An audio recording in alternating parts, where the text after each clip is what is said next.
So I'm here to speak about the elephant in the room. I know, but it's there for all of us in one form or another. It's this dissatisfaction and unhappiness with what we have in our lives. So maybe if you're here or watching this, you have all the basics covered. Food, water, safety, shelter. But somehow we long for something more. As a psychologist, I've really seen how we all want to be happy, but keep chasing it in the future. And I know that myself really well, because I had everything in life. I had loving support, education, career, but it wasn't enough. And that really frustrated me. And eventually, I discovered the real obvious reason. It's really obvious. It's our mind. It really gets distracted and lost in negatives and has a difficult time being right here in the present moment. What helped me see that so clearly was mindfulness meditation. I came across it in the research in my field and started using it with clients. And that took me on a personal journey, which eventually led me to this ridiculous gut feeling that I had to do, which is drop everything in my life and go to a 6-month meditation retreat in Southeast Asia in a forest monastery in silence. I tell you, it was the most difficult, unpleasant, painful 6 months of my life. But it really taught me profound lessons that has inspired me to be here today. So I'm here to really share with you my personal insights and professional understanding of mindfulness meditation with the hope that you give it a chance so you can see for yourself how it can redefine the way we approach happiness, satisfaction, and reduce the suffering in our lives from the pain that's already there. Okay, so back to some not so good news about our mind.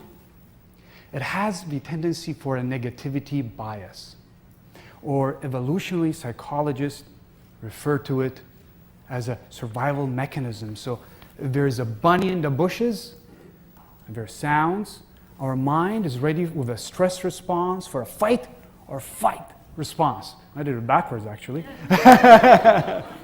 Fight or flight response. Even if there's just a bunny, we're getting ready for a tiger. And neuropsychologists refer to that as our brain being like Velcro to the negatives. Latches on to negatives. Anyone familiar with that? Just hang on. And being like Teflon fabric to the positives, letting it all slip away. Okay, so it's not all bad news. With the advances in neuroscience, mindfulness meditation has been shown to change the structure of our brain. And you don't have to do a 6-month retreat in a forestry, so that's the good news. Even in 8 weeks in mindfulness programs, practicing 45 minutes a day, you can improve concentration, decision-making, compassion, and life satisfaction. So, what exactly is mindfulness meditation? It's one form of meditation, and basically it's training the brain to be present. It's based on thousands of years of wisdom tradition in Asia. And how we do it, one way, is we place our attention on the belly to watch our breath. But we do that in a particular way. Or as John Kabat-Zinn, who brought mindfulness to medicine, which is quite big actually, he defines it in 4 words. We pay attention and on purpose, so with an intention. And in the present moment, so right now, and the hardest part for all of us, non-judgmentally, really tough. So let's say this is our attention. We place it right on the belly. guess what's going to happen with our mind? We're going to get distracted. But without pushing against the thoughts or hating the thoughts or clinging on to them, good or bad, right back. Now, you can get a sense of that if you like now, and if you'd like to join me, by placing your hand on the belly. And we're just going to observe 2 breaths. Natural inhale, natural exhale. Even slightly. Inhale, exhale. Inhale, exhale. Okay. Now, when we do that, and some of you maybe notice that, there'll be thoughts, emotions, or sensations, but we don't get lost in them. We bring our attention back. And every time we do that, guess what we're doing to our brain? We're strengthening the muscles in the brain every time. It's a gym workout for the brain. And in the process of doing that, patiently, I mean, it takes a lot of patience, and compassionately, we learn to work with our mind and be present with whatever is here. Now, we don't have to like what's here. When I first arrived at the forest monastery, I asked the monk, I said, is it true there are poisonous snakes on the compound? He said, yes, deadly. Just stay away from them. Walk mindfully. Great. Use a flashlight at night. And I love this one too. Check your meditation cushion before you sit on it. I mean, I could have died. That was, possibility. But the best part, he said, send them love. They were here before us. Okay, Mr. Monk, I wasn't ready for that yet. So, but I did notice, even before going to this long retreat, I noticed some changes in my mind and how it reacted, just from daily meditation. One day I was stuck in a traffic jam really early in the morning, 5:40, on the way to the gym, and unexpected. And instead of the usual, why are these people moving, got uptight, agitated, and the mind going into, this is going to be a horrible day, I'm late for stuff. What surprised me is what I heard. And I thought, oh, interesting. The thought, I hope no one's hurt. Maybe there's an accident. Or maybe it's construction and those workers were up all night. And I started wishing them well. May they be safe today. Now, I still was late, so that didn't change, but I didn't spiral into the negativity of the mind. And it really showed me, wow, it was worth working that muscle in the daily practice.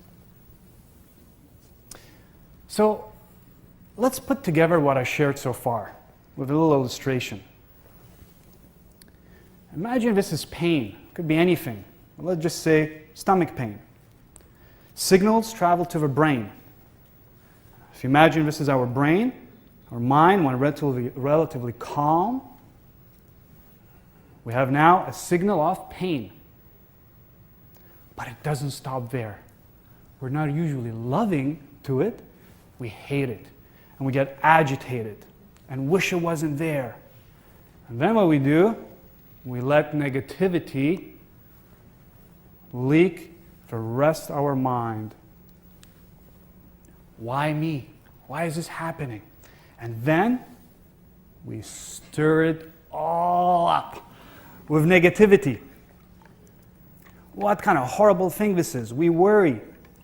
And instead of being present with the pain, we get taken for a ride in our mind.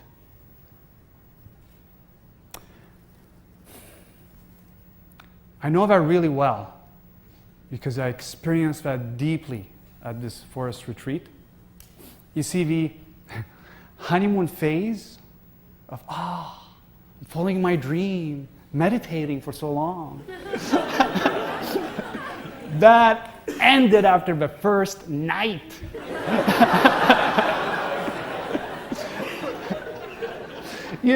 Everything that brought me happiness, or I thought brought me happiness, was pulled for under my legs. The people I loved, there's no technology, no social media, no internet, just seclusion and deprivation.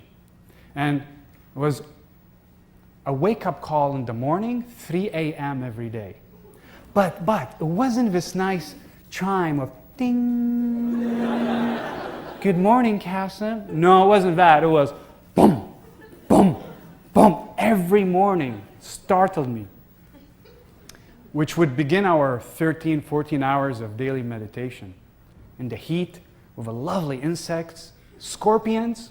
Yes, scorpion. Actually, someone got stung by one as they sat on their cushion when I was there. And sleeping on this lovely wooden bed with just a little bit of foam. Daily hunger. Because last meal of the day, guess what? Lunch. And when? 10:30 in the morning. That was a reality. So whenever my mind got stirred up in any of that pain, it was crushing. I felt trapped. I actually woke up one night screaming from it all.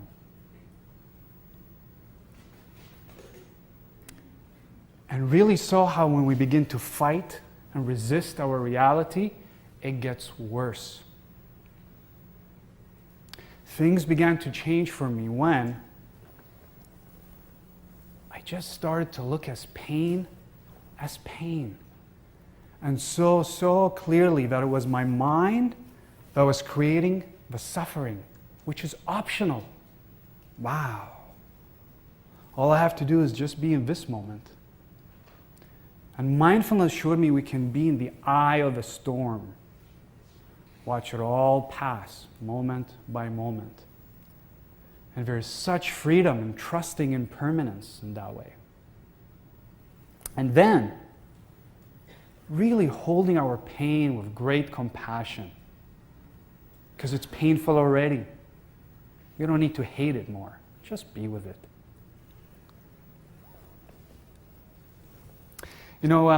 There's a psychiatrist, Viktor Frankl, and he said, choice is the last human freedom. Choice. I learned that using mindfulness is a choice. And even when all my freedoms felt like they were taken away, I experienced freedom right here. And my biggest epiphany is happiness and satisfaction is not in the distant future or when I go back home. It's actually available for all of us in every moment. It blooms naturally from a state of mind that's calm, not agitated, and peaceful. So I want to leave you with this. Oh, that was me there.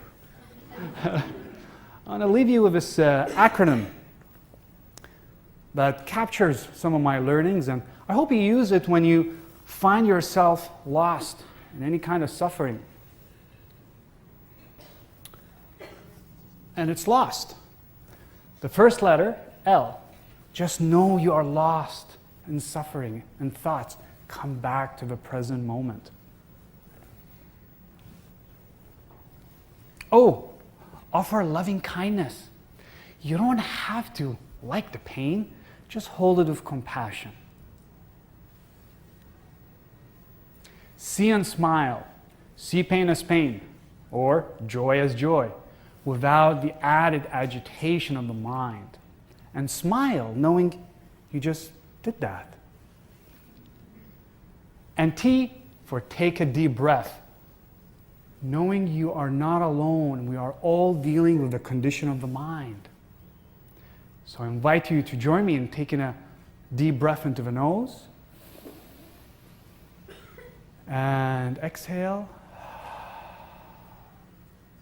So to sum up, if we don't retrain the brain, it can cause added pain.